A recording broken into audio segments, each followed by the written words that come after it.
Thank you very much for this kind introduction. It's a great honor and pleasure to be back here. I gave also a talk here 10 years ago, and I really love this beautiful city. So I'm going to talk about the future of security. Of course, I have no idea what the future of security is.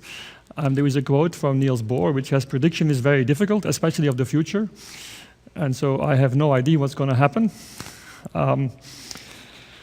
So maybe as a new point, our group could associate with the lab IMEC. You may not have heard of IMEC, but in microelectronics, IMEC is very well known. It's now one of the largest research institutes in Europe in microelectronics, and has 3,500 people doing things from technology out to applications, and also things like brain research. So they do very cool stuff, and it's a pleasure to work with them.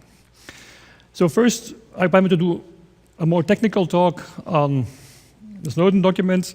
I will cover some things in the Snowden documents, but I decided that after 3 days or 2.5 days, you must be very tired, and it should be more a lightweight talk. And of course, I thank all of you for staying till the end, because the weather is great outside, and you're sitting here in this dark room. So I'm very pleased that I still have such an audience. So I'll just give you an overview of trends in security. And the first one, I guess it's kind of embarrassing to say it, but it's IoT.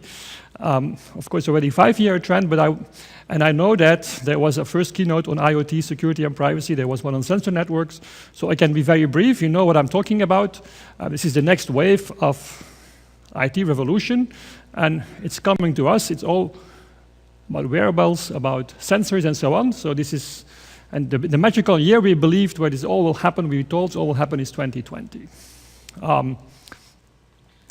Of course, as we get more and more devices, they will shrink more and more. They will disappear in the environment, and they will also enter our bodies. So we see the wearables becoming very popular.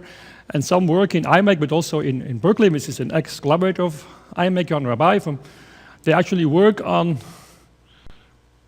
brain-computer interfaces and putting computers in our brain.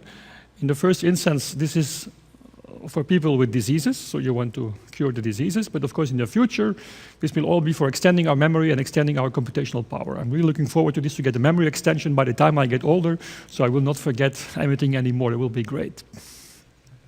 So IoT is very broad.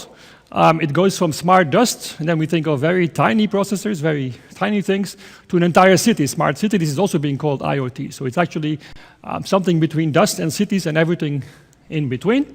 I think this is a very interesting slide, which I found on the internet, so it must be true.